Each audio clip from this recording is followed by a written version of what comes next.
हज़रत अब्दुल्लाह इब्न मसऊद रदी अल्लाह ताला अन्हु जब आप इस दुनिया से रुखसत होने लगे तो हज़रत उस्मान गनी रदी अल्लाह ताला अन्हु उनके पास आए और आकर अर्ज़ करने लगे, पूछने लगे कि आपको किस चीज़ की उम्मीद है।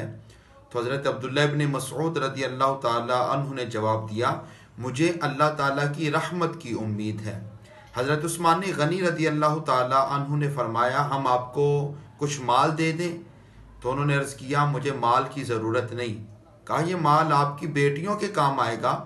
हज़रत अब्दुल्ला इब्न मसूद ने फरमाया, मेरी बेटियों को भी माल की ज़रूरत नहीं, क्योंकि मैंने उनको ये वसीयत की है कि तुमने सूरत वाक़या की तिलावत करनी है, सूरत वाक़या को पढ़ना है, क्योंकि नबी अकरम सल्लल्लाहु ताला अलैहि वसल्लम ने फरमाया कि जो इंसान रात को सूरत वाक़या की तिलावत करेगा अल्लाह ताला उसको फाके से महफूज फरमा देगा।